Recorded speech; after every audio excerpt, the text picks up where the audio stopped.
Bueno, nuevamente buenas noches para todos. Hace 15 días comenzamos con este tema de las apariciones y abordamos la aparición de Jesús a María Magdalena. Luego, hace 8 días abordamos la aparición de Jesús a 10 discípulos. Recuerden que ya no está Judas y digo 10 discípulos porque en esa ocasión particular no estaba Tomás. Entonces solamente estaban 10 reunidos. Y esas dos apariciones tienen algo en común y es que después de que Jesús se aparece, las personas a las que se les apareció Jesús van y cuentan. En la primera instancia se le aparece a María Magdalena y María Magdalena va y cuenta. Y resulta que la respuesta a ese contar, la respuesta que recibe frente a ese anuncio de la resurrección es reserva, incredulidad, desconfianza. Creían que era una locura todo lo que ella estaba diciendo. Luego Jesús se presenta delante de los 10 discípulos y cuando le van a contar a Tomás, Tomás no cree. La respuesta es la misma. La respuesta es incredulidad, reserva. Vamos entonces a abordar hoy la tercera aparición de Jesús registrada en el Evangelio de Juan. Y el relato de esa tercera aparición que integra Juan en su Evangelio aparece en el capítulo 20 de los versículos 24 al 31. Vamos entonces a leer el texto para que comencemos a profundizar un poco y a conversar en torno a él. Dice así, Juan capítulo 20, versículos 24 al 31. Pero Tomás, uno de los 12, llamado Dídimo, no estaba con ellos cuando Jesús vino. Le dijeron pues los otros discípulos, al Señor hemos visto. Él les dijo, si no viere en sus manos la señal de los clavos, y metiere mi dedo en el lugar de los clavos, y metiere mi mano en su costado, no creeré. 8 días después, estaban otra vez los discípulos dentro, y con ellos Tomás. Llegó Jesús, estando las puertas cerradas, y se puso en medio y les dijo, paz a ustedes. Luego dijo a Tomás, pon aquí tu dedo y mira mis manos, y acerca tu mano y métela en mi costado, y no seas incrédulo, sino creyente. Entonces Tomás respondió y le dijo, Señor mío y Dios mío. Jesús le dijo, porque me has visto, Tomás, creíste. Bienaventurados los que no vieron y creyeron. Hizo además muchas otras señales Jesús en presencia de sus discípulos, las cuales no están escritas en este libro, pero estas se han escrito para que crean que Jesús es el Cristo, el Hijo de Dios, y para que creyendo tengan vida en su nombre. Vamos entonces a comenzar a conversar sobre estos últimos versículos del capítulo 20. Y este texto que acabamos de leer comienza obviamente con una conexión con el tema anterior. Vean que el versículo 24 dice, pero Tomás, de tal manera pues que si uno viniera a estudiarlo o a leerlo aislado, pues no se entera de ese asunto del que se está haciendo mención anteriormente. Ese pero es una partícula de unión, de conexión, que precisamente muestra algo de contraste. Estábamos estos, pero este no. Estaba soleado, pero a tal hora comenzó a llover. Ese pero siempre, como conecta, nos demanda ir a revisar la idea con la cual se está conectando, y ya sabemos que eso a lo que se hace referencia es a la aparición anterior. Jesús se aparece a los discípulos y no estaba Tomás. Jesús hace la aparición a 10 de los discípulos, pero Tomás, uno de los 12, llamado Dídimo, no estaba con ellos cuando Jesús vino. Las otras apariciones, las otras dos apariciones que hemos estudiado, recuerden que en los otros evangelios hay más apariciones, pero Juan solamente integra 3 apariciones en su evangelio: a María Magdalena, a los discípulos sin Tomás y a los discípulos con Tomás. Las 2 primeras se dieron el mismo día de la resurrección. Si ustedes recuerdan, los relatos anteriores eran ese mismo domingo de resurrección, el primer día de la semana, cuando Jesús resucitó. Ahora nos están narrando una historia que acontece 8 días después. Jesús se aparece a los discípulos sin estar Tomás, y durante esa semana, imagínense lo que sería para Tomás esa lucha, ese asunto de que me están diciendo esto, pero yo no lo creo, ¿cómo puede ser posible? Esta última aparición que nos narra Juan aparece allá, 8 días después de la resurrección. Nos empieza entonces Juan hablando de ese personaje, Tomás, pero Tomás, uno de los 12, llamado Dídimo. Nos dice su nombre y nos dice 2 características. Era uno de los 12, es decir, uno de los que Jesús eligió para que estuvieran en su círculo más cercano, y fuera de eso nos dice, era llamado Dídimo. Sabemos entonces que no todos los apóstoles estuvieron presentes en esa primera aparición, sino que faltaba este. ¿Quién era Tomás? ¿Quién era ese que no estaba allá? Sabemos entonces que no estaba, que era uno de los 12 y que se llamaba, y que era llamado Dídimo. Para que entendamos qué es eso de Dídimo, simplemente en algunas partes se le llama Tomás, en otras partes le llama Tomás Dídimo, porque Dídimo es una expresión en griego que significa gemelo. Entonces, es muy probable que se le apodara gemelo o se le llamara gemelo Dídimo por una razón obvia. Tenía un hermano gemelo, pero ese hermano gemelo no aparece en las escrituras. Pero muy seguramente entonces Tomás tenía un gemelo porque, como Juan nos lo dice, era llamado Dídimo, es decir, gemelo. Ahora, ¿qué más se nos habla de ese Tomás en la palabra? Si ustedes van y revisan a Tomás en los evangelios sinópticos, es decir, en Mateo, Lucas y Marcos, en aquellos evangelios, Tomás solamente es mencionado cuando se hace el listado de los 12 apóstoles. No se menciona nunca más. Simplemente cuando se nos da ese listado de los 12 apóstoles, ahí aparece el nombre, Tomás. Pero los detalles de su carácter, los detalles de cómo era, algunos detalles de su personalidad, solamente están incluidos en este evangelio que estamos estudiando, en el evangelio de Juan. No sé si ustedes recuerdan algunos textos que ya hemos estudiado que nos hablan un poco de Tomás. Yo quise traerlos a colación para que sepamos de quién es que nos están hablando hoy, porque esta historia que estamos leyendo hoy, obviamente, es recordada por todos, y es recordada por todos asociando este relato al carácter de Tomás. Si ustedes recuerdan o hacen memoria, es muy común que la gente diga, dudó como Tomás, o Tomás el incrédulo, Tomás el que no cree hasta no meter el dedo en la llaga.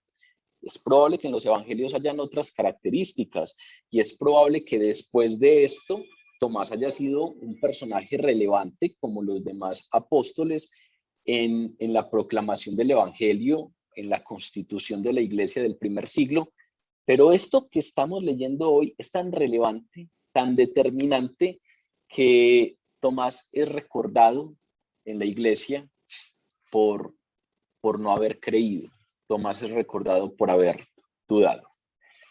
Por ello, quise traer algunos otros relatos que nos hablan de Tomás para entender un poco algunos otros aspectos, además del que hoy se nos habla. Lo primero es que Tomás, al parecer, era pesimista.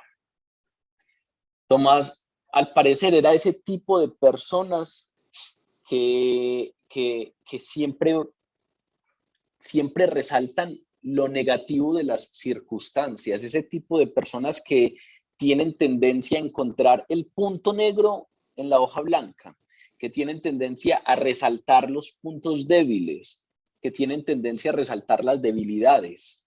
Esto lo menciono porque las primeras apariciones de Tomás en el Evangelio de Juan, no sé si, vuelvo y repito, lo recuerdan, están relacionadas con la resurrección de Lázaro. Recuerden que cuando estudiamos la resurrección de Lázaro, a Jesús lo estaban buscando para matarle las autoridades judías, y entonces Jesús se aleja de Jerusalén. Y estando lejos de Jerusalén, les llegan las noticias de que Lázaro está enfermo. Y resulta que Lázaro y sus hermanas, Marta y María, viven en Betania, que queda cerca a Jerusalén.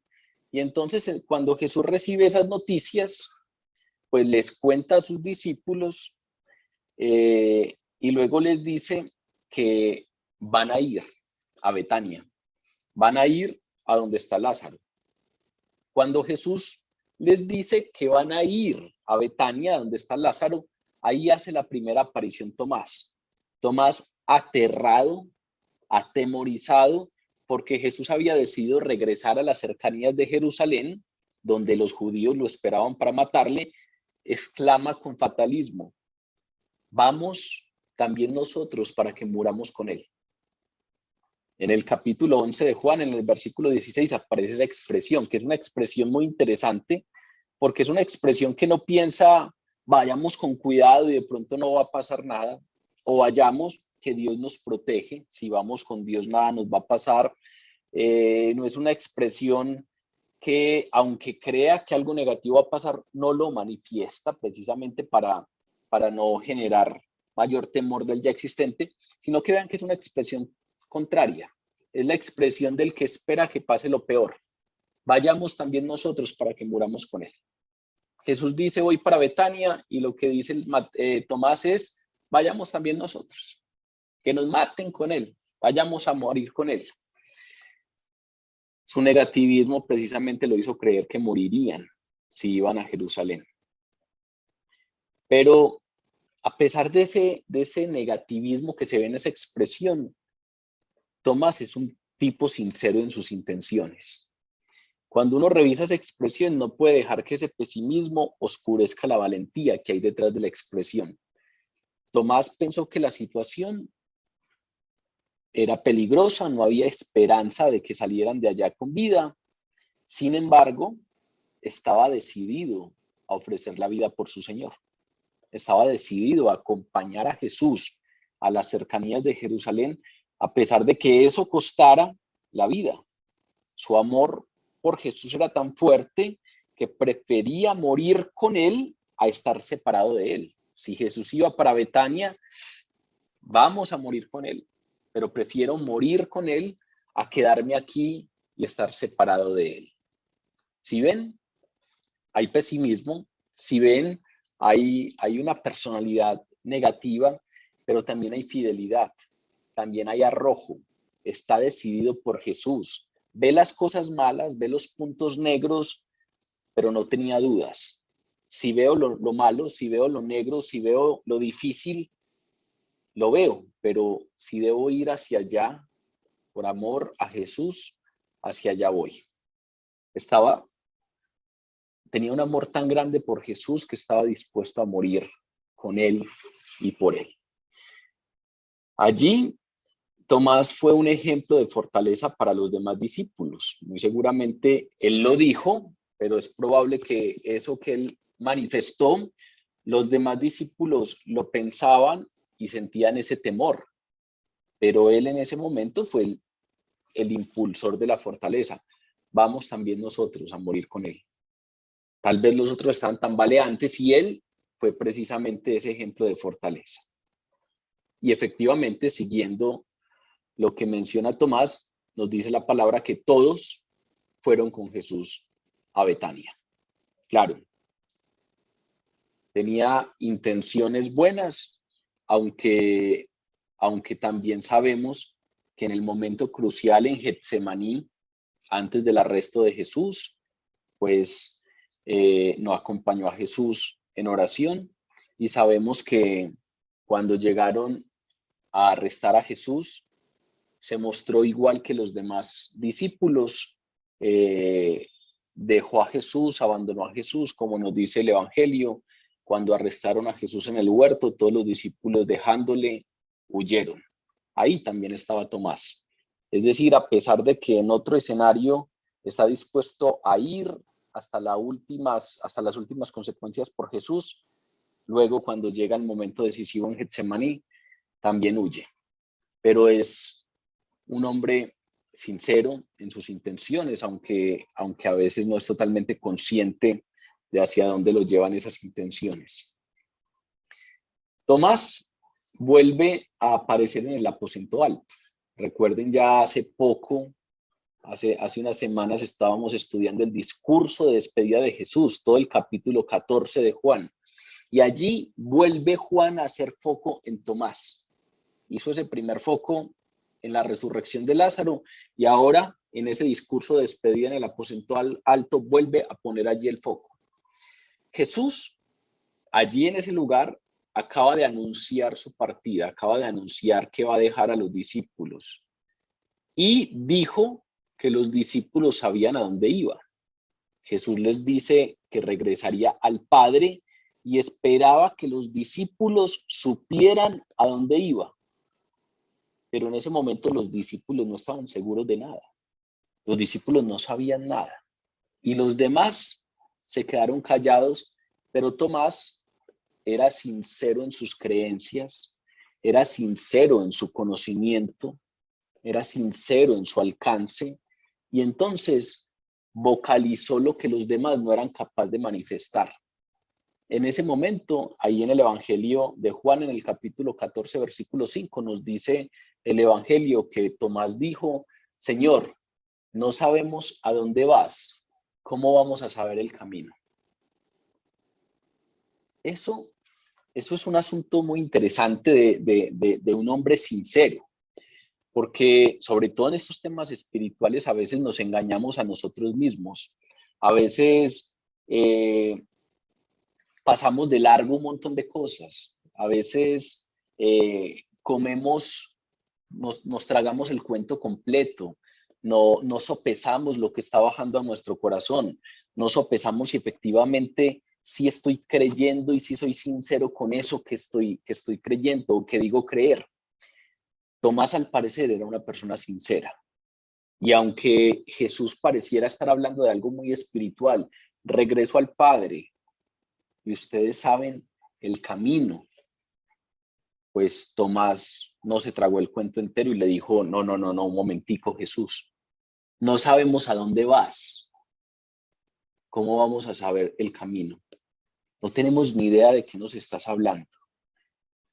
Con el corazón hecho pedazos por la partida de Jesús, porque ya cuando estudiamos ese capítulo hicimos bastante énfasis en lo desolados que estaban los discípulos, lo contradijo.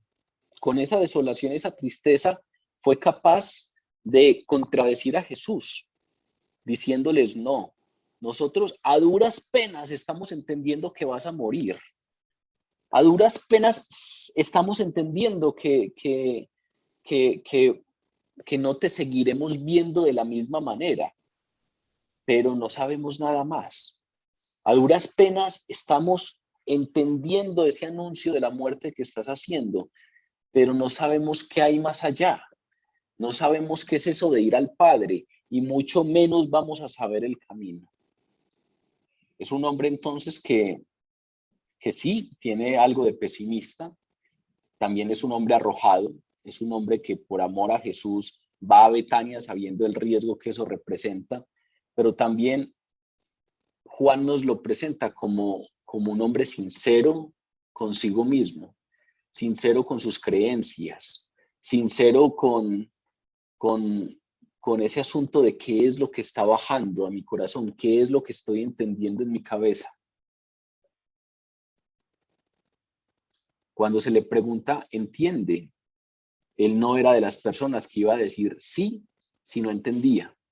Era de esas personas que así pasara por el menos hábil intelectualmente, así pasara por el más lento, era una persona sincera, Y entonces, si no entendía, iba a decir, no entendí. Es más, sin que se le hiciera la pregunta, es el primero en interrumpir y decir, no estoy entendiendo. ¿Cómo vamos a saber a dónde vas si ni siquiera, cómo vamos a saber el camino a dónde vas si ni siquiera sabemos a dónde es que vas? Como ven, es un hombre que es sincero en su devoción a Jesús. Es sincero consigo mismo y prefiere estar con Jesús y morir con su Señor que encontrarlo después. Está menos entusiasmado con ese asunto de saber a dónde va. No le basta ese asunto de, listo, que nos alejemos y luego yo sé a dónde está y voy. Está menos entusiasmado con esa idea de saber el lugar a donde va e intentar encontrarlo después y prefiere morir con su Señor si unimos esos dos relatos. Ese es el hombre del que nos está hablando hoy Juan. Esas son las características que nos narra el Evangelio. Como les dije, en los otros evangelios no aparece sino como un nombre en la lista de discípulos, pero en Juan aparece en estas otras dos ocasiones y de allí podemos sacar algunas ideas de quién es. Lo otro que nos dice Juan es que tenía un gemelo y que no estaba con los demás discípulos cuando vino Jesús. ¿Por qué no estaba allí? No sabemos. Muy probablemente estas cosas que acabamos de mencionar tengan que ver, muy probablemente el hecho de que fuera melancólico, pesimista, negativo, hubiese tenido algo que ver. Probablemente estaba en otra parte lamentándose por la muerte de su Señor. Probablemente estaba en otra parte lamentándose porque esas ideas que tenía de ese hombre en el que había puesto su confianza se le estaban esfumando, se estaba desbaratando toda esa esperanza que tenía. Muy probablemente estaba en otra parte lamentándose porque tal vez sus peores miedos se habían hecho realidad. Ese punto negro que él veía ahí en la hoja de si vamos a Betania, muy seguramente lo van a matar. Y ese miedo que tenía, ese punto negro que veía ahí, que de inmediato él lo identificaba y lo expresaba, vamos entonces para que muramos con él. Ese gran miedo que tenía se había hecho realidad, habían matado a Jesús. Y muy probablemente su personalidad hacía que estuviera lamentándose de una manera especial. Muy probablemente pudo haberse sentido solo, traicionado, abandonado. Muy probablemente sus esperanzas estaban hechas trizas.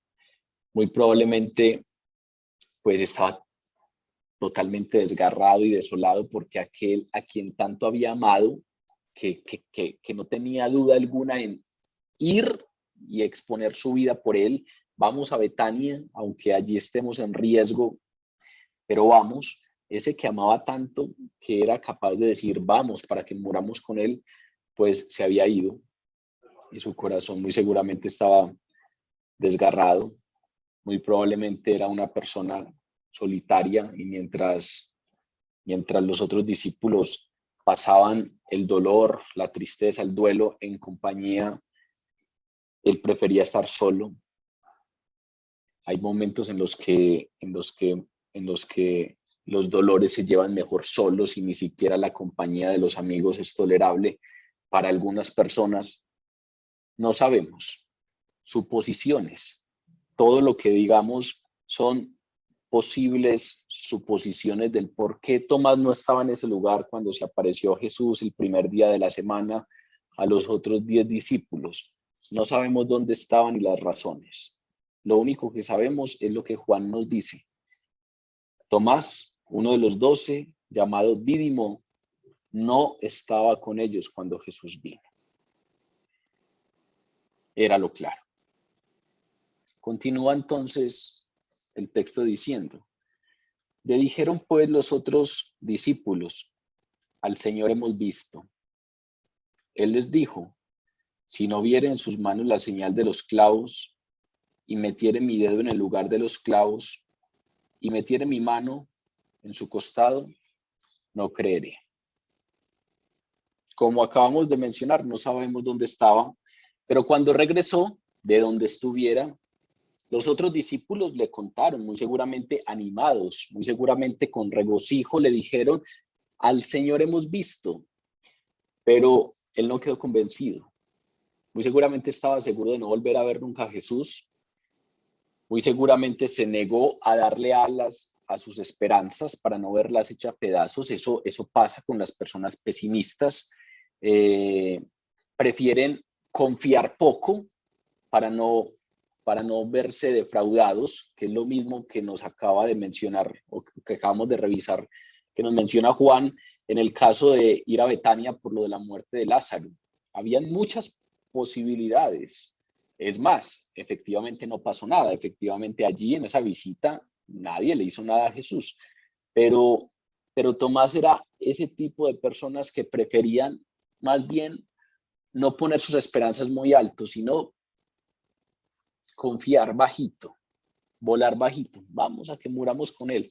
Estoy preparado para lo peor. Si no pasa, ya es ganancia, pero prefería quedarse ahí, no alzar mucho sus esperanzas para que esas esperanzas no quedaran defraudadas y el dolor fuera mayor.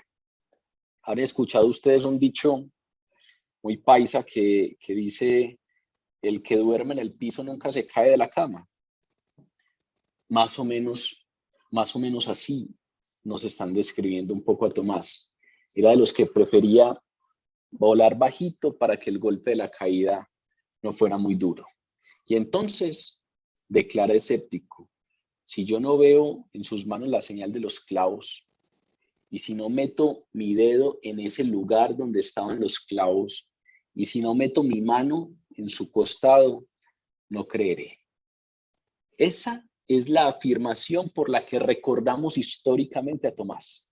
A Tomás todos le recordamos en la iglesia por esta declaración. Tomás el incrédulo. Si yo no veo la señal en las manos y meto mi dedo en esos clavos y meto mi mano en el costado, no creeré. Esa es la afirmación que le mereció el sobrenombre de el incrédulo. Tomás el incrédulo. Independientemente de la sinceridad de su intención, independientemente de lo sincero que fuera con su devoción, le conocemos como Tomás el incrédulo por esa declaración. Sin embargo, es muy probable que a Tomás le recordamos así porque declaró, expresó ese pensamiento y ese sentir. Pero el historial de los otros 10 apóstoles no era el mejor. Recuerden que cuando las mujeres que llegaron a la tumba, se le aparecieron los ángeles, vinieron a darles la noticia, ellos no creyeron. Recuerden que cuando María Magdalena se le aparece Jesús y ella viene siendo enviada por Jesús mismo para dar las buenas nuevas a los discípulos, estos tampoco creen. Con reserva creen que eso que está diciendo es una locura. Se habían burlado o habían restado mérito a esa declaración de los primeros indicios de la resurrección. De manera pues que a Tomás le caemos porque expresó ese sentir, pero viéndolo con un poco más de detalles, el sentir de Tomás no dista de los otros 10 apóstoles. Los otros 10, hasta que no se les apareció Jesús, no creyeron. Tomás precisamente está expresando eso mismo. Hasta que yo no vea, hasta que yo no toque, no voy a creer. Es muy probable que no es que su duda fuera mucho más grande, sino que tenía un dolor tan grande que expresó ese sentir de una manera mucho más directa. 8 días después, nos dice el texto, estaban otra vez los discípulos dentro y con ellos Tomás. Llegó Jesús, estando las puertas cerradas, y se puso en medio y les dijo, pasa ustedes. Y luego dijo a Tomás, pon aquí tu dedo, mira mis manos, acerca tu mano y métela en mi costado, y no seas incrédulo, sino creyente. 8 días después, estaban otra vez los discípulos dentro y con ellos Tomás. Una semana después de la resurrección. Otra vez estaban los discípulos dentro. Vean que es muy interesante relacionar esto con el texto anterior. Recuerden que en el texto anterior, Juan nos empieza diciendo que aquella noche del primer día en que Jesús resucita, estaban los discípulos no nos dice el lugar, creemos que es en el aposento alto, pero Juan sí nos dice que estaban las puertas cerradas y estaban totalmente aseguradas esas puertas. ¿Por qué? Por miedo a los judíos. Los discípulos estaban encerrados porque ya que habían matado al líder, que era Jesús, lo normal en esos casos es que persiguieran a los que quedaban, a los que podrían ser los nuevos líderes del movimiento, y pues los mataban para extinguir totalmente ese movimiento subversivo y revolucionario que intentaba sublevarse contra la autoridad judía y romana. Se les aparece Jesús y los discípulos se llenaron de regocijo. Pero vean qué interesante que los discípulos estaban ya alegres, los discípulos estaban regocijados, pero la situación de los discípulos no cambió. 8 días después, otra vez Juan nos dice que los discípulos estaban ¿dónde? Dentro. No nos dice de dónde, pero muy probablemente sea del aposento alto. Y estaban otra vez dentro y estando las puertas cerradas. Es decir, los discípulos siguen con miedo a las autoridades. Se les apareció Jesús, ya ellos saben que todo eso, empiezan a entender todo eso que pasó, empiezan a entender que efectivamente su maestro era quien decía ser, pero siguen encerrados. Y van a seguir encerrados hasta Pentecostés. Cuando en Hechos de los Apóstoles nos narran la venida de Pentecostés, nos dicen otra vez que estaban muy seguramente en este mismo lugar, con las puertas cerradas, aseguradas, y allí baja el Espíritu Santo. Solo cuando tienen el Espíritu Santo, abren puertas y ventanas y salen a proclamar las buenas nuevas de la resurrección sin temor alguno. Allí estaban otra vez entonces los discípulos con las puertas cerradas y con ellos Tomás. Un contexto de inseguridad. Esperaban que en cualquier momento llegara la guardia del templo para destruirlos, para destruir el movimiento. Y nos dice Juan que allí, estando las puertas cerradas, se apareció Jesús. Estando las puertas cerradas, se puso en medio y les dijo: paz a ustedes. Hace 8 días abordamos un poco este asunto del cuerpo glorificado de Jesús, que hoy otra vez presenta ese contexto. Presenta claramente ese contexto porque están las puertas cerradas, pero se pone en medio. Es decir, no es el típico cuerpo matérico que está limitado por las condicionantes físicas. Es un cuerpo que, si hay puertas cerradas y ventanas cerradas, no encuentra en ello una limitante, sino que puede aparecerse allá adentro. Pero tampoco es un espíritu, porque tal y como lo menciona este texto, Jesús se le presenta a Tomás y le dice: ven, presta tu mano, mete aquí tu dedo, mete aquí tu mano en mi costado, tócame. Y entonces tenemos claro que hay una condición diferente en ese cuerpo glorificado de Jesús. Hace 8 días nos remitimos al Evangelio de Lucas, en donde Lucas incluso nos dice que los discípulos estaban muertos de miedo creyendo que estaban frente a un fantasma y que Jesús, para quitarles esos temores, esas dudas, les dice: tienen algo de comer. Y había un pedazo de pescado y un pan, y Jesús comió con ellos. De manera pues que no es un ente espiritual, no es un fantasma, no es una entidad alejada de lo matérico, porque come, porque puede ser tocado, pero tampoco es un cuerpo terrenal, físico, como convencionalmente lo conocemos, porque estando las puertas cerradas, se puso en medio. Es Jesús glorificado. Como lo había hecho 8 días antes, se puso en medio de ellos e inmediatamente se enfocó en Tomás. Vean que esto nos da a entender el tipo de pastor que es Jesús. En Juan ya habíamos estudiado aquella declaración de Jesús cuando dice: yo soy el pastor. Yo soy el pastor y las ovejas reconocen mi voz.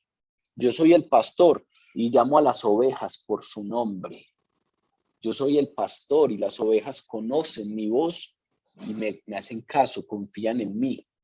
Cuando Jesús en este evangelio se nos presenta como pastor, se nos está presentando como alguien que tiene una relación directa, íntima con cada una de sus ovejas.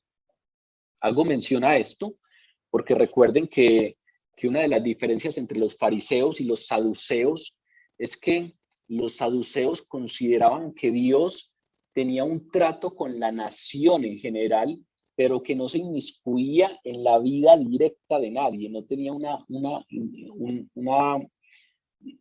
no se inmiscuía en la vida privada, no le interesaba lo que pasaba directamente con cada uno de esos, sino le interesaba si en general la nación era fiel o no, le interesaba si el rey quitaba los altares que se hacían a los dioses paganos o no, si el pueblo confiaba en Dios para salir a la batalla y que Dios les diera la victoria frente a la batalla.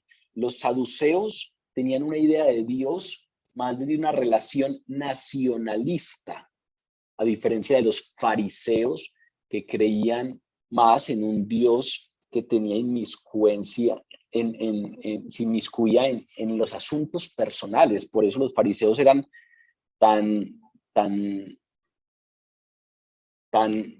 extremistas en ese guardar los detalles de la ley, a pesar de que ese guardar los detalles de la ley los llevaron a un extremo tal que los volvió hipócritas. Les interesaba más aparentar, aunque por dentro realmente no tenían una relación con Dios, pero sí tenían una idea más personal de Dios.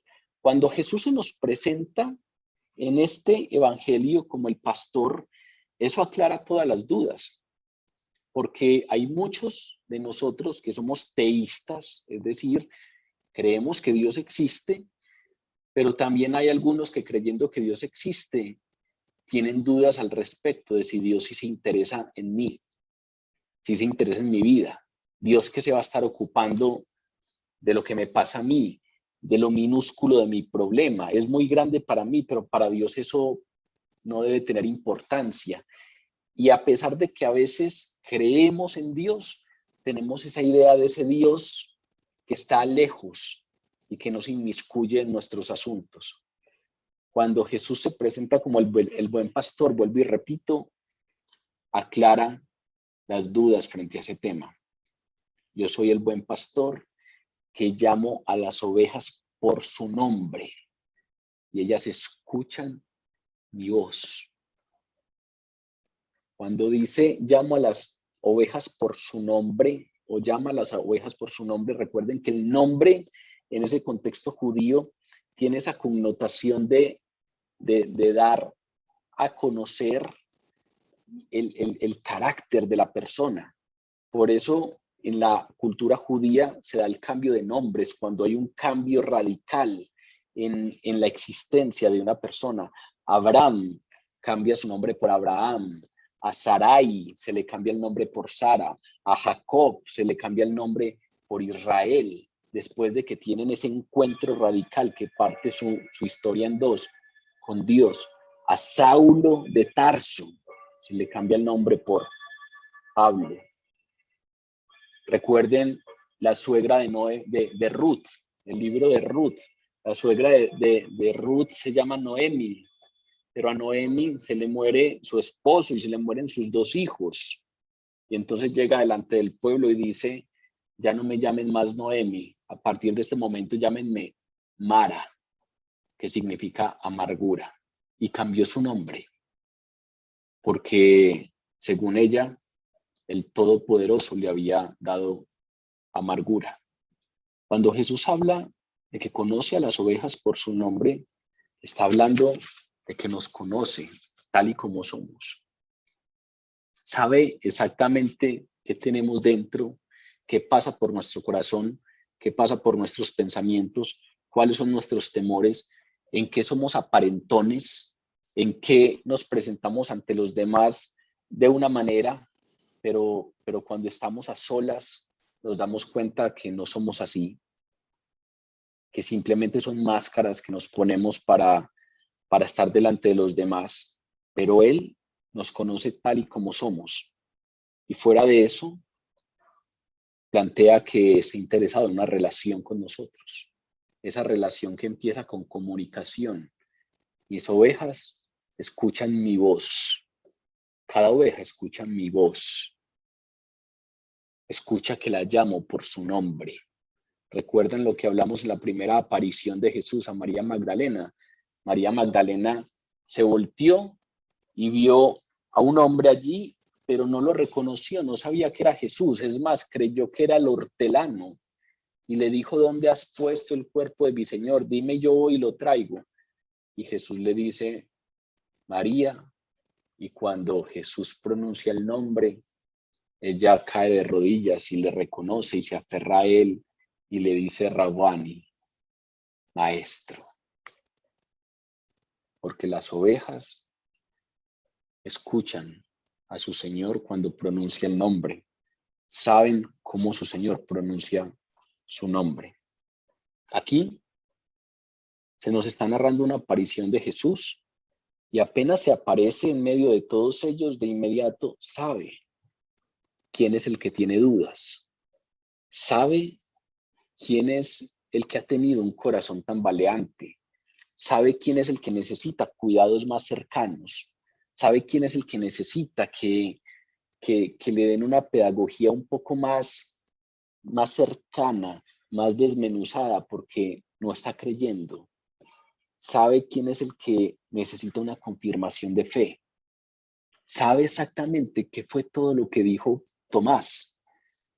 Tomás le dijo a los demás discípulos: si yo no veo, no creo; si no pongo mi dedo, no creo; si no meto mi mano en el costado, no creo. Pero Jesús es omnisciente, Jesús es omnipresente, sabe no solamente lo que declaró Tomás, sino que sabe qué otras dudas hay en Tomás que ni siquiera fueron expresadas. Sabe qué temores hay en Tomás que ni siquiera fueron expresados. Entonces, apenas aparece, se dirige inmediatamente a Tomás. Conoce lo que está pasando en el corazón de Tomás. Conoce el proceso de cada uno de sus discípulos. Sabe que hay algunos más adelantados, otros más atrasados. Sabe que hay algunos más arrojados, otros más temerosos. Sabe que hay algunos más reflexivos, otros más de la acción. Los conoce a todos, nos conoce a todos, conoce el proceso de cada uno de nosotros. Sabe de qué tenemos necesidad antes de que se lo digamos, dice la palabra. Pues eso mismo pasó con Tomás. Tomás había declarado algo delante de los demás discípulos y ahora que Jesús está enfrente, Tomás no necesitó volver a repetir lo mismo. Jesús ya lo sabe. Jesús sabe todo lo que necesitamos antes de que abramos nuestra boca. Venir en oración delante de Dios es un acto de confianza, es un acto de fe, es un acto de dependencia.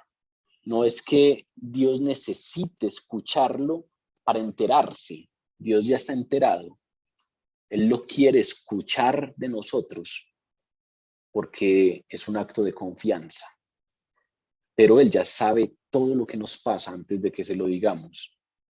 Y entonces Jesús, conociendo todo lo que pasa por el corazón de Tomás, pues le dice: pon aquí tu dedo, mira mis manos, acerca tu mano, métela en mi costado y no seas incrédulo, sino creyente. En vez de reprenderlo, en vez de decirle hombre de poca fe, en vez de hacerlo sentir mal por su declaración tan vehemente de que si no veo, no creo, pues Jesús como sumo sacerdote, compasivo, amorosa y amablemente le dice: Tomás, pon aquí tu dedo, mira mis manos, acerca tu mano, métela en mi costado. No seas incrédulo, sino creyente. Sabe de la declaración de Tomás. Sabe que Tomás tiene dudas, y lo que hace aquí es tocar precisamente a Tomás en ese punto de su debilidad y su duda. Sin reprensiones, le dice: ven, toca. Con compasión, con paciencia, le dijo: toca. ¿Qué es lo que está haciendo ahí Jesús? Le está dando una prueba empírica, la prueba empírica que Tomás requería. Tomás acaba de decir: si no toco, no creo. Ven y toca. Si no meto mi mano en el costado, no creo. Ven y mete tu mano en el costado. Si no meto mi dedo en el hueco donde estuvieron los clavos, no creo. Ven y mete el dedo en el hueco donde estuvieron los clavos. Le estaba dando exactamente la prueba empírica que Tomás requería para creer. Conocía la declaración de Tomás, sabía en qué consistía su duda, sabía cuál era la prueba que demandaba y que necesitaba, y confirmó su fe. Sin embargo, al confirmar su fe, pues precisamente nos está hablando del propósito de esta aparición. Jesús viene y da la prueba empírica, le dice: mete tus manos, y a continuación le dice: no seas incrédulo, sino creyente. Es decir, el propósito de esto que estoy haciendo, el propósito de presentarme para que toques, es que creas. El interés que tengo en esta aparición es que creas. Necesito que creas, necesito que no seas incrédulo, sino creyente. Las palabras que dice ahí Jesús son interesantes. ¿Por qué? Porque hablan de fe. Ese asunto de hasta que no vea, no creo, ese asunto de hasta que no toque, no creo, es un asunto de razón. Necesito una prueba empírica, razón. Pero Jesús cierra el asunto diciendo: no seas incrédulo, sino creyente. Y ser creyente no es un asunto de razón, sino un asunto de fe. Ahí podemos ver el propósito de las apariciones de Jesús: confirmar la fe. Recuerden que las apariciones de Jesús son solo para creyentes, en este tiempo en el que se aparece entre la resurrección y la ascensión. Luego tendrá una aparición extra, que será Saulo de Tarso, que es una excepción, porque fue después de la ascensión, y fuera de eso porque Saulo en el momento de esa aparición no era creyente. Pero todas las demás apariciones de Jesús son a creyentes. Es decir, las apariciones no son para convencer a nadie, a ningún incrédulo, a ninguno que no le haya conocido, de que crea. Esas apariciones de Jesús en ese tiempo fueron para confirmar la fe de los ya creyentes.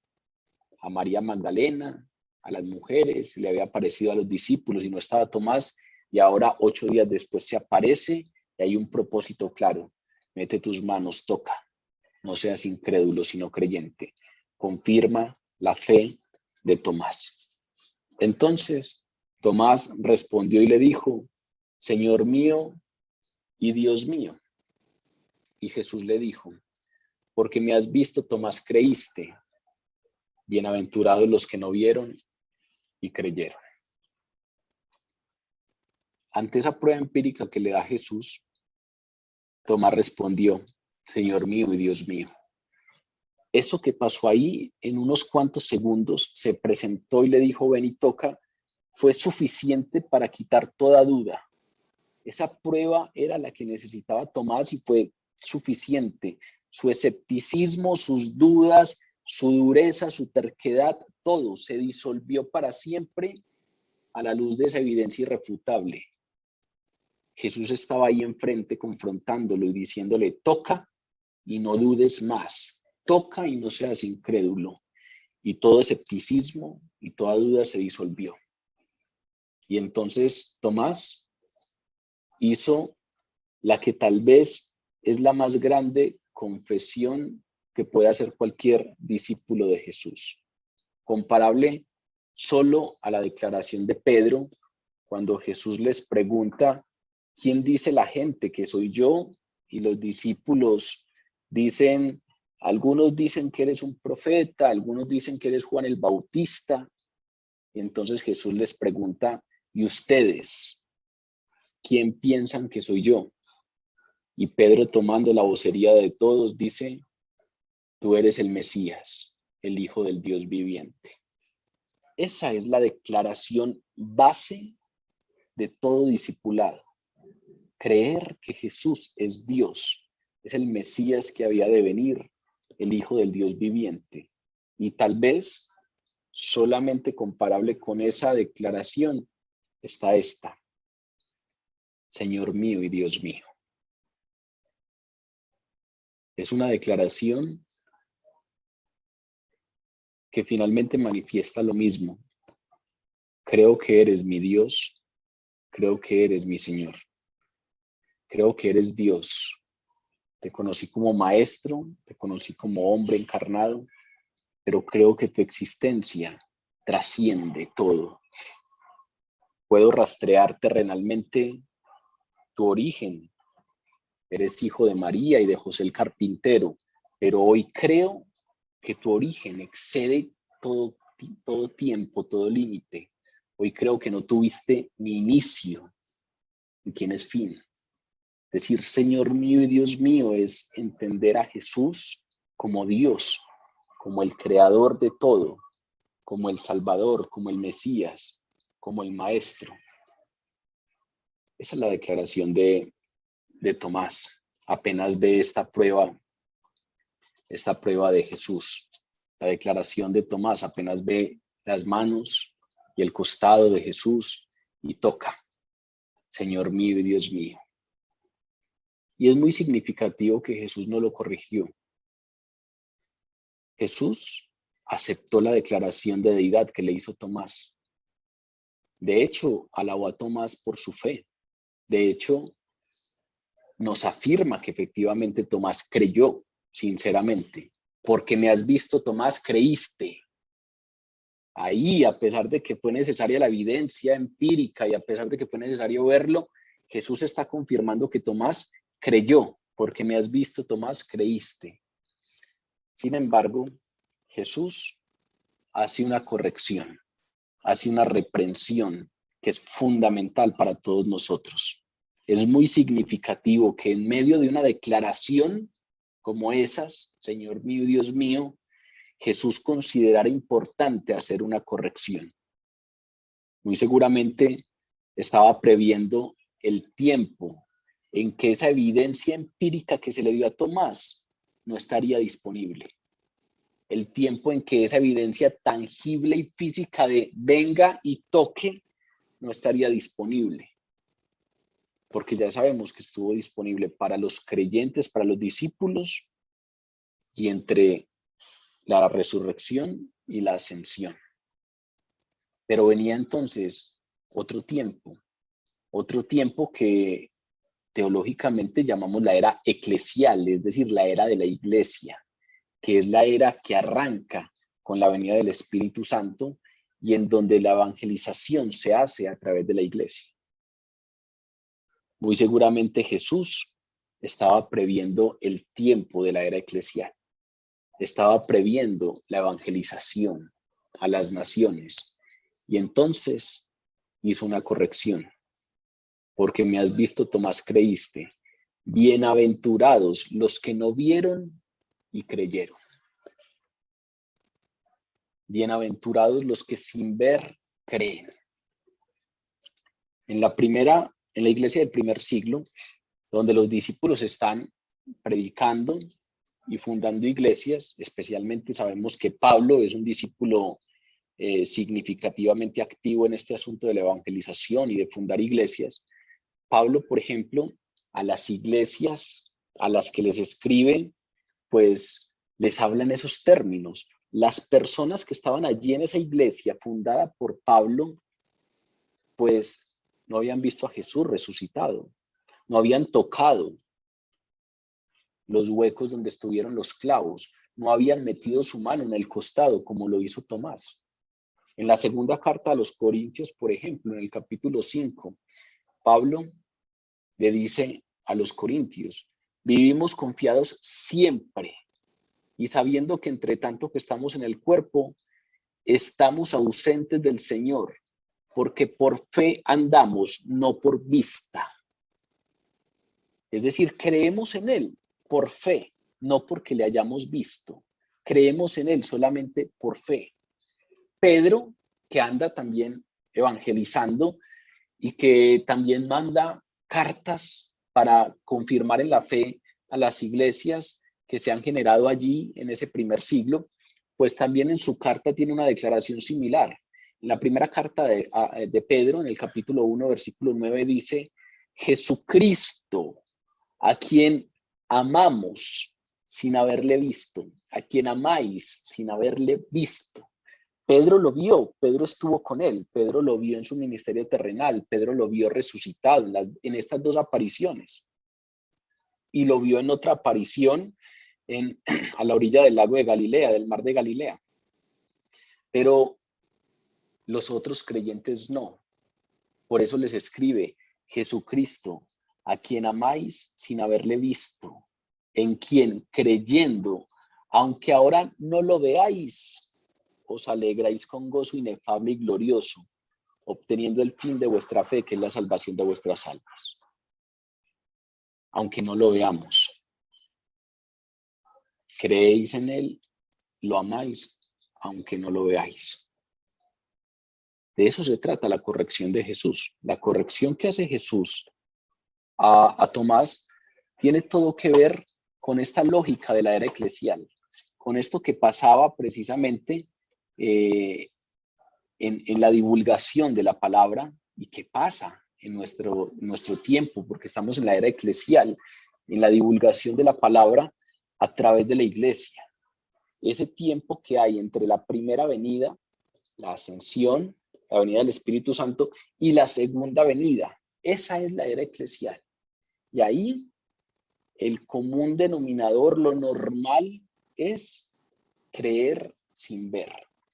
No estoy, vuelvo y repito, lo mencioné hace 8 días, negando las teofanías.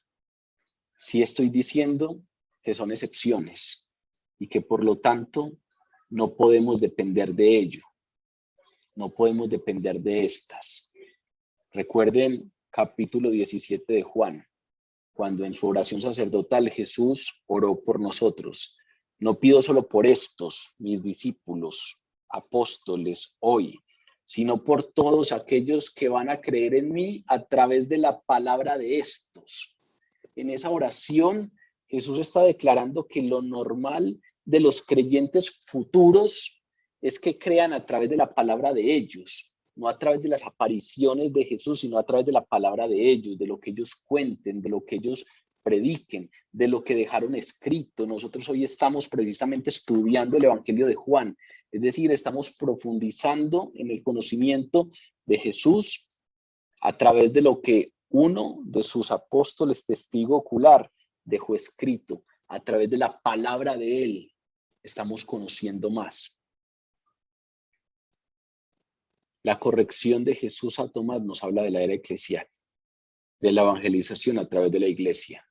Los que habrían y habríamos de creer en Jesús sin ver evidencia física de la resurrección de Cristo, sin tocar, sin meter el dedo en el clavo, sino con la fortaleza del Espíritu y la convicción que da el Espíritu Santo. Bienaventurados los que no vieron y creyeron.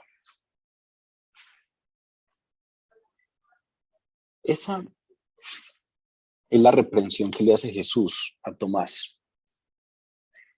Jesús, o las palabras de Jesús, no están indicando nada defectuoso en la fe de Tomás. La fe de Tomás no es despreciada. Vean que Jesús no está despreciando la fe de Tomás por el hecho de que haya necesitado ver. Los otros discípulos también necesitaron ver. Cuando las mujeres les contaron, no creyeron. pero recuerden que estamos en un tiempo especial.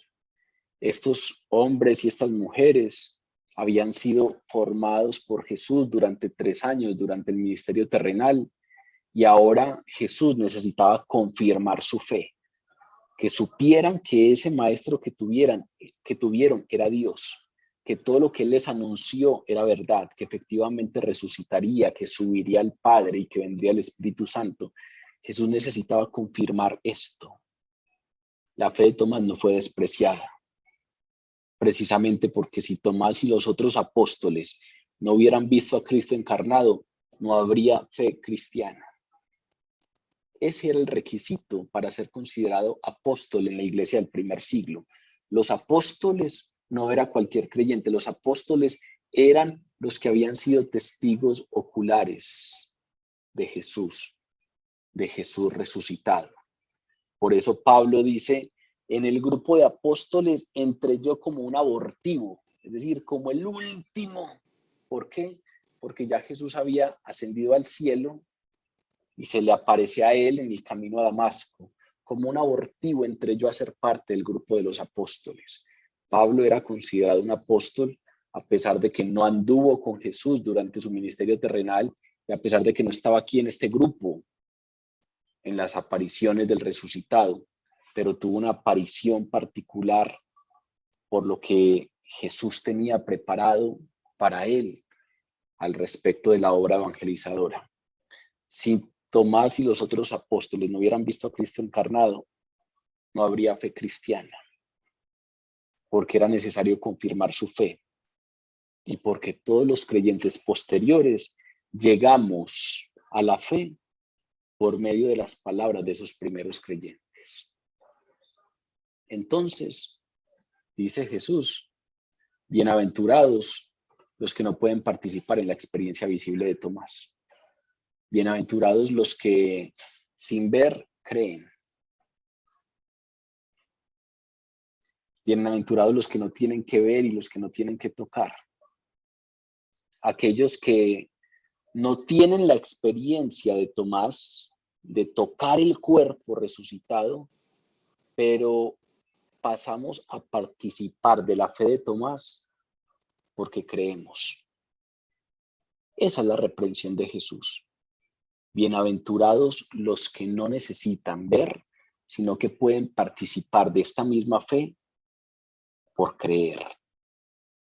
Fe es la certeza de lo que se espera y la convicción de lo que no se ve. En otras palabras, la corrección de Jesús no es tanto para Tomás, porque la fe de Tomás fue aceptada. Fue una corrección para todos los que habrían de venir en un tiempo en el que no estaba disponible esa evidencia empírica que se le dio a Tomás. En otras palabras, nos estaba diciendo, cuidado con la dependencia en teofanías. Cuidado con la dependencia en teofanías. Cuidado con depender de ver cosas, de ver apariciones, de ver algo extranatural. No quiere decir que no nos movemos en lo sobrenatural, pero quiere decir que el asunto sigue siendo por fe. Si dependemos de esas otras cosas, pues es muy probable que salgamos defraudados, porque la palabra no promete eso. Hay excepciones, sí, pero la palabra no promete eso. La palabra promete que si creemos en Jesús, fe, si creemos en el corazón que eres el Señor y lo declaramos con la boca, seremos salvos. Ahí no hay forma de ser defraudados. La palabra promete que todo el que cree en Jesús recibe el Espíritu Santo y es nacido de nuevo y es adoptado como hijo de Dios. Ahí no salimos defraudados, porque eso lo promete la palabra. La palabra no promete teofanías, no promete apariciones, no promete experiencias místicas. Hay excepciones, alguien las puede vivir, pero no es lo normal. Ese es el riesgo en ocasiones de los testimonios. Los testimonios son una gran herramienta de evangelización, pero en ocasiones, en medio de esos testimonios, hay experiencias teofánicas, hay teofanías que se cuentan y normalmente se cuentan con un subtítulo abajo diciendo Dios no tiene hijos especiales y entonces si esto le pasó a tal persona, le puede pasar a cualquiera, poniendo como regla general lo que es una excepción. Dios no tiene hijos especiales. No tiene hijos especiales en la medida en que todo el que declare que Jesús es el Señor con su boca, creyéndolo en su corazón, todos serán salvos. Todo el que recibe, el que declare a Jesús como su Señor y Salvador, recibe el Espíritu Santo. Jesús está interesado en la vida de todos. A todas sus ovejas las llama por su nombre. Todas sus ovejas reciben su guía, escuchan su voz. En eso Dios no tiene hijos predilectos, pero en ocasiones, por la obra específica que tiene preparado para alguno, por lo que específicamente va a ser a través de otro, pues se dan manifestaciones particulares, que son excepciones y que no podemos volver la norma común. Hay que tener mucho cuidado cuando, amparados en ese asunto de que Dios no tiene hijos especiales, a través de testimonios que hemos leído o escuchado, queremos volver natural o queremos normalizar lo que es una excepción y queremos hacer que la palabra prometa lo que no promete. Si de algo he sido testigo durante muchos años es del sentimiento de frustración de muchos cristianos, porque ponen su esperanza no en lo que la palabra promete, sino en lo que vivieron otros. Quieren repetir la experiencia de otros. Se para alguien a decir, a mí me pasó así, así, así, estaba en tal lugar y escuché tal voz o vi tal cosa, y quieren vivir la experiencia de otros. Anhelan esas experiencias teofánicas. Y claro, como no es la norma, como no es lo normal, es común apreciar sentimientos de frustración porque no se sienten vistos por Dios, porque no sienten que Dios pronuncie su nombre, porque están buscando esa relación especial en los zapatos de otro, en la excepción que se hizo con otro, en el testimonio que escuché en tal parte, en lo que me contaron en tal otra. Existen esas manifestaciones, claro. Dios tiene manifestaciones sobrenaturales con todos, sí, de muchas maneras. A través de hablarle directo a nuestro corazón, a través de la palabra, a través de otras personas. Dios no siempre habla de la misma manera. En ocasiones hay expresiones teofánicas, hay expresiones muy directas, pero no siempre Dios actúa de la misma manera. Y no quiere eso decir que entonces unos sean preferidos que otros, pero tampoco quiere decir que todos vayamos a vivir lo mismo. Aquí Jesús le está diciendo eso a Tomás. Tomás, ven, mete tu dedo acá, mete tu mano en el costado, pero bienaventurados los que no tuvieron que hacer esto. Bienaventurados los que van a creer sin tener que hacer esto, porque la evidencia empírica que está frente a ti no va a estar siempre disponible. Porque no todos van a tener esto, porque precisamente viene el Espíritu Santo y ustedes, a los que les estoy confirmando en la fe, serán los instrumentos que lleven el Evangelio. ¿Existe? Sí. ¿Es condición? No. Por el contrario, Jesús está diciendo, bienaventurados los que ven sin creer. ¿Estamos negando que haya manifestaciones específicas? No. ¿Pero es condición para creer? No. Por el contrario, en las palabras de Jesús, bienaventurados los que sin ver creen.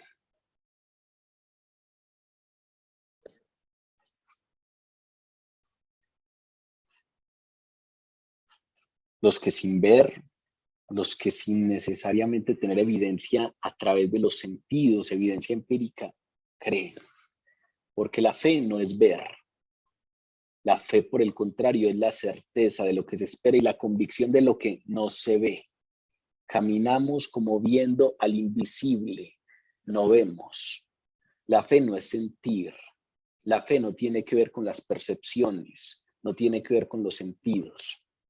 Yo durante una época en mi vida fui coordinador del grupo de universitarios de una parroquia, de la parroquia de San Miguel Arcángel. Y si algo me parecía preocupante en aquella época, es que preparábamos el grupo y con el tiempo me empecé a dar cuenta que la gente se volvía dependiente del grupo. Y entonces a veces cuando conversaba con ellos y les preguntaba por su relación personal con Dios, por su oración entre semana, por su meditar en la palabra entre semana, la mayoría era un asunto que se estaba convirtiendo en algo recurrente. Se les dificultaba mucho orar a solas. Se les dificultaba mucho meditar la palabra cuando estaban en sus casas. Y cuando les preguntaba el por qué, la mayoría coincidía en la respuesta. Y es que no sentían la presencia de Dios. Es que yo aquí en el grupo siento la presencia de Dios. Es que yo aquí en el grupo siento. En cambio, en mi casa no siento la presencia de Dios. Claro, hay muchas cosas. El silencio que preparábamos, las luces tenues que preparábamos, un buen guitarrista punteando muy bien una guitarra, todo eso dispone. Y entonces en esas circunstancias es más fácil sentir, es más fácil estremecerse, es más fácil que a uno se le paren los pelitos de las manos. No estoy diciendo que eso sea solo por esos elementos. Claro, el Espíritu Santo está, pero claro que es mucho más fácil en un lugar como esos que esa oración vaya acompañada de percepciones. Ahora, cuando entro en mi cuarto y no hay luces tenues y no hay silencio, sino que escucho el televisor de la pieza del lado y no hay un guitarrista hábil tocando, sino que por el contrario estoy yo solo, en silencio, en el poco silencio que puedo conseguir,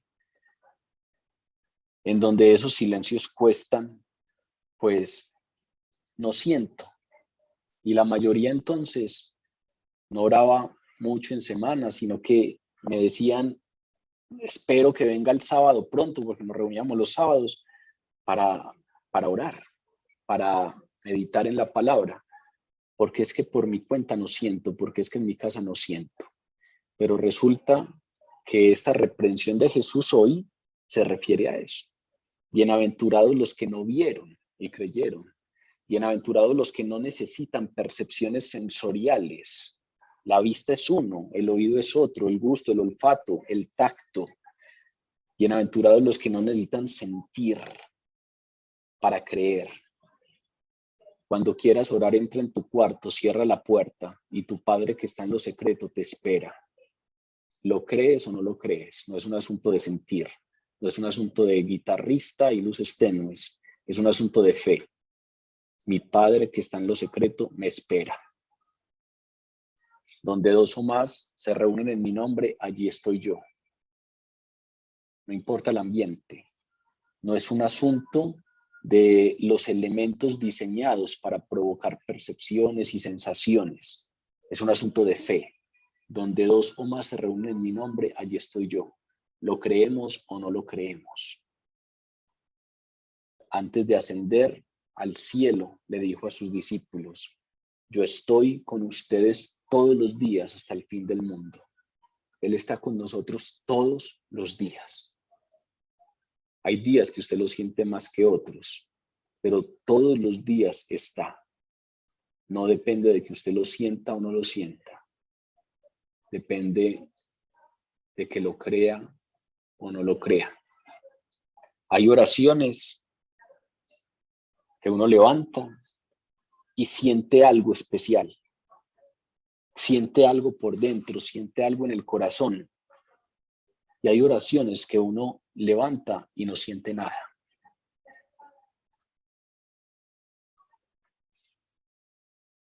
Y no quiere decir que la primera sea contestada por Dios y la otra no.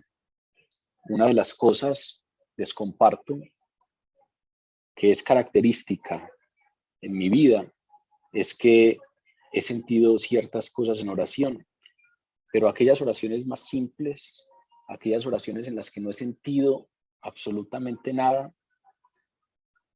son en las que he visto mayor evidencia de la respuesta de Dios. Porque no se trata de lo que sienta, del corrientazo, de la percepción. Se trata simplemente de creer que Dios escucha nuestras oraciones y que nuestras oraciones arrebatan pronta respuesta de su trono de gracia y favor. Se trata de creer lo que dice Isaías 55.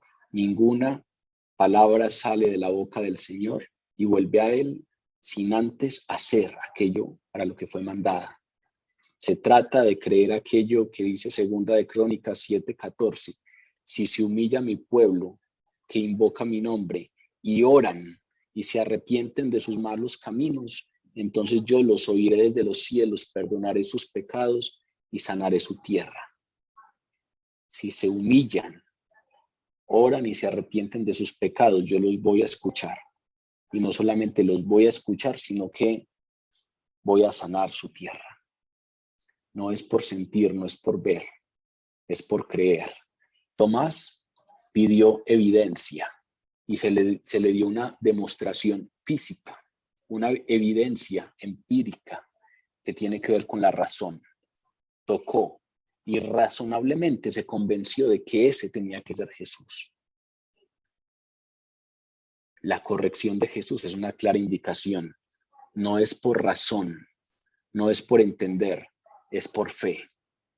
No nos engañemos. El propósito de lo que hacemos aquí los lunes no es intentar entender para creer. Aquí no profundizamos en algunos puntos como condición de la fe.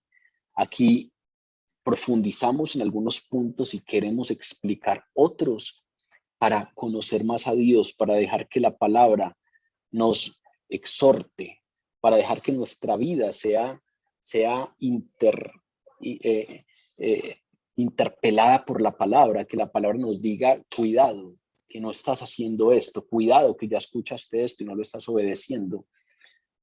Pero no es para que a través de entender razonablemente creamos, porque los puntos centrales de nuestra fe no tienen explicación, no se pueden creer con la razón. El que no tiene origen, Dios vino y se encarnó. Explíqueme eso, no tiene explicación. Una virgen judía quedó en embarazo, sin contacto alguno con un hombre. Por obra del Espíritu Santo, aquella virgen judía quedó en embarazo. Explíqueme eso, no tiene explicación. Jesús murió, fue crucificado, hay evidencia de su muerte, le metieron una lanza en el costado, ya había estado tan desangrado que solo salió agua, pero aquel que murió está vivo y por su muerte somos justificados. Eso no tiene explicación.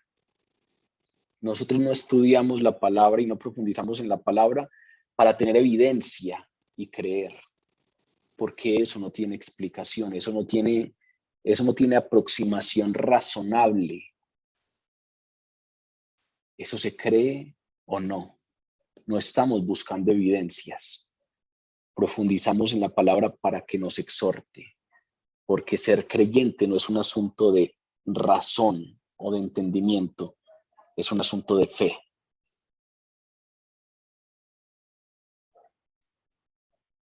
Finalmente, el texto termina con una aplicación a nosotros. Los versículos 30 y 31 dicen: hizo además Jesús muchas otras señales en presencia de sus discípulos, las cuales no están escritas en este libro. Pero estas se han escrito para que creáis que Jesús es el Cristo, el Hijo de Dios, y para que creyendo tengáis vida en su nombre. Esa confesión de Tomás y la respuesta de Cristo se ajustan. La confesión de Tomás, Señor mío y Dios mío, y la respuesta de Jesús, porque me habéis visto, creíste, Tomás, pero bienaventurados los que no vieron y creyeron. Esas dos cosas se ajustan para esta conclusión que nos da Juan, porque estos dos versículos que acabamos de leer son el resumen juanino de su evangelio, el resumen que nos pone Juan de todo su evangelio, un resumen que nos muestra claramente cuál es el objetivo y el propósito de escribir ese evangelio. Jesús nos dice, hizo además muchas otras señales en presencia de sus discípulos, las cuales no están escritas en este libro.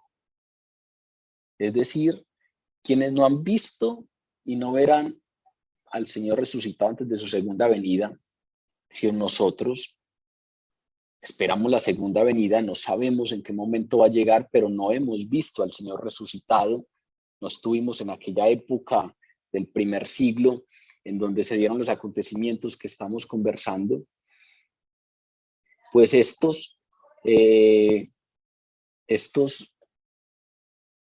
se acercan a la fe y derraman su corazón ante el Señor por la palabra de los otros discípulos, porque venimos al evangelio o porque alguien se paró delante de nosotros y nos contó su testimonio y nos dijo, venga, oremos, o porque la iglesia a través de la vida sacramental me llevó a los pies del Señor. La iglesia en todas sus manifestaciones está presente en la evangelización en este tiempo. Quienes no hemos visto a Jesús resucitado, precisamente creemos en él a través de la palabra de estos discípulos y de muchos otros que con el tiempo Dios ha levantado. Alguien se paró enfrente de nosotros y nos habló de Dios. Y ahí empezó una piquiña en el corazón. Y Dios empezó a hacerse el encontradizo en nuestra vida. Y finalmente creímos y pues sin haber visto, creemos. Esos dependerán precisamente de la palabra de algunos, por ejemplo, del Evangelio de Juan, además de esos otros 3 evangelios que se escribieron. Necesitamos de estos evangelios para recibir la palabra concerniente a Jesús, para que a través de esa palabra el Espíritu Santo nos dé regeneración en la fe. Como dice Pablo en Romanos, la fe viene por el oír y el oír la palabra de Dios. Entonces, lo que aquí nos está diciendo Juan es que precisamente vendrían otros creyentes futuros que no tendrían a disposición esas pruebas tan directas, y tampoco tendría a disposición las señales milagrosas que hizo Jesús, de la manera como las hizo Jesús. Incluso está diciendo, Jesús hizo muchas otras señales que ni siquiera aparecen acá y no aparecen en los otros evangelios. Desde el capítulo 2 del Evangelio de Juan hasta el capítulo 12 se narran señales milagrosas de Jesús. En los otros evangelios se narran muchas otras, incluida la señal más grande que es la resurrección. Pero esas señales que no fueron escritas porque las que están escritas son suficientes. Recuerden por allá cuando se nos dice, si todas las cosas que hizo Jesús fueran escritas, no cabrían los libros en la tierra. Imagínense cuántas señales milagrosas hizo Jesús, pero las que fueron escritas son suficientes para que usted y yo creamos. Esa declaración de que Jesús hizo muchas otras señales en presencia de sus discípulos, pero no están escritas en este libro, pues establece precisamente que en el Evangelio de Juan los milagros son tratados como señales milagrosas que están apuntando a Jesús como Cristo. Es decir, señales que nos dicen, ese es Dios, ese es el Mesías. Recuerden lo que hemos hablado en otras ocasiones, que es una señal, algo que señala. Y lo importante no es la señal, sino lo que es señalado. Como cuando las abuelas o los campesinos que saben leer bastante la señal del clima, ven algunas nubes y dicen va a llover. Incluso hay algunas señales menos obvias. Algunos ven cierto tipo de sol y dice ese sol es de lluvia, y saben diferenciar más o menos los días y saben que viene lluvia. Eso lo entienden como una señal. Ven esa nube y es una señal de algo que viene. Pero lo importante es eso que viene. Andate abrigado, que mira esa nube, va a llover. Lo importante es que, cuidado que va a llover, saca una chaqueta. Una señal señala y hay que ponerle cuidado entonces a esa señal. De manera pues que aquí Juan nos está diciendo, y Jesús hizo muchas otras señales delante de sus discípulos. ¿Qué es lo que nos está diciendo? Que esos milagros no son importantes en sí mismos y que no nos podemos quedar ahí, que no podemos quedarnos buscando solo esa evidencia empírica, sino que lo importante es lo que señala. No quiero decir de ninguna manera que Jesús, que Dios, no actúe milagrosamente en medio de su pueblo. Dios está interesado en su pueblo y entonces por eso es que todos los días hace sanaciones y todos los días restaura relaciones y todos los días trae paz a corazones atormentados y todos los días cambia situaciones problemáticas que las personas están viviendo. Todos los días hay manifestaciones sobrenaturales de Dios, pero lo que está diciendo Juan es estas fueron escritas, y hay muchas otras que se hicieron y ni siquiera quedaron escritas, porque las que tenemos son suficiente señal para creer que Él es Dios. Y las señales que vemos de Dios en la actualidad debemos entenderlas como señales, darle gracias por ello, pero venir a sus pies a reconocerlo como Dios, porque son señales de que es el Mesías y que es el Señor. Recuerden que Mesías quiere decir Cristo. Cristo es la palabra griega de Mesías, es decir, el que habría de venir. No hay que esperar otro. Nuestro Señor y nuestro Salvador es Él. Y cuando le decimos Señor, es que le estamos reconociendo como Dios. Estas cosas se han escrito para que crean que Jesús es el Cristo, el Mesías, el que habría de venir, el Hijo de Dios. Él es Dios, es Señor. Ese hijo, recuerden que ya también lo hemos estudiado, es con H mayúscula, porque no es un hijo por adopción como nosotros, es un hijo por naturaleza. Es decir, comparte la misma naturaleza divina del Padre, es el Hijo de Dios. Estas cosas se han escrito para que ustedes crean que Jesús es el Mesías que habría de venir, el Hijo de Dios, y para que creyendo tengan vida en su nombre. Ese es el propósito del Evangelio. Cualquier señal que está escrita es para que ustedes crean que Jesús es el Hijo de Dios, el Mesías. La señal que hizo delante de Tomás, aparecerse y tocar, es para que crean que Jesús es el Hijo de Dios, el Mesías que habría de venir. Ese es el propósito. Ese es el propósito del Evangelio de Juan, el objetivo. Expandir ese versículo implicaría volver de nuevo a todo el Evangelio. Implicaría precisamente entender que este versículo resume el Evangelio. Juan nos está diciendo esto desde el principio. Si ustedes van al capítulo 1 de Juan, él nos está diciendo que Jesucristo es el Hijo de Dios encarnado y que debemos creer en él. En el principio era el verbo y el verbo era Dios y el verbo era con Dios y el verbo se hizo carne y habitó entre nosotros. Desde el primer versículo nos está diciendo, del que vamos a hablar es Dios. Crean que es Dios encarnado. Pero también nos dice, es el Cordero de Dios que quita el pecado del mundo, el Mesías. También en el capítulo 11 nos dice la resurrección y la vida. creer que si le aceptamos en nuestra vida, pues eso produce perdón de nuestros pecados y vida eterna. Eso, si ustedes se vuelven a leer el Evangelio con detenimiento, es el mensaje central de este Evangelio. Aquí no lo está resumiendo. Estas cosas se han escrito para que ustedes crean que Jesús es el Mesías que había de venir, que Jesús es Dios, que Jesús es el Salvador. Claramente es un propósito evangelístico, no es un propósito académico.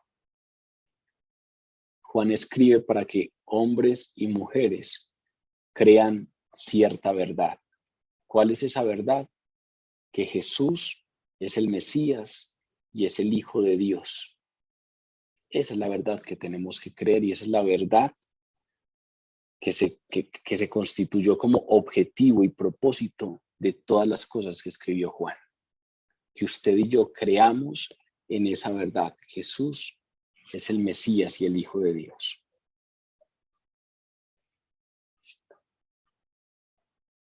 Tal fe no tiene un fin en sí mismo, no es simplemente que usted y yo creamos esa verdad y ya, sino que esa fe está dirigida hacia algo. Y entonces por eso termina el texto diciendo, para que creáis que Jesús es el Cristo y el Hijo de Dios, y para el propósito, y para que creyendo tengáis vida en su nombre. El propósito, la finalidad de esa fe, de creer esa verdad, está dirigida hacia la meta de la salvación,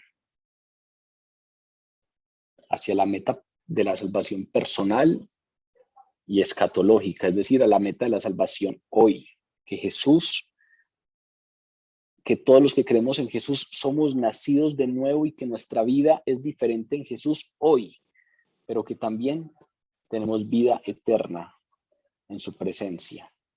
Que Jesús me da salvación personal hoy, pero también tengo salvación en la vida eterna, para que creyendo tengamos vida en su nombre. Estas cosas se escribieron con ese propósito. Ese sigue siendo el propósito de este libro hoy en día, y ese es el centro de la iglesia, expandir el evangelio. Vayan y hagan discípulos a todas las naciones. Eso es, vayan y declaren esta verdad. Vayan para que los que aún no conocen crean esta verdad, que Jesús es el Mesías, el Hijo de Dios viviente, que vino, entregó su vida por nosotros y que solo por eso usted y yo, hoy, aceptándole, podemos ser adoptados como hijos de Dios, podemos ser justificados, nuestros pecados pueden ser limpiados y podemos tener una relación personal con Dios, quien esté interesado en nuestra vida. Ese es el propósito del Evangelio. Que creamos y que creyendo tengamos vida en su nombre. Vamos a orar.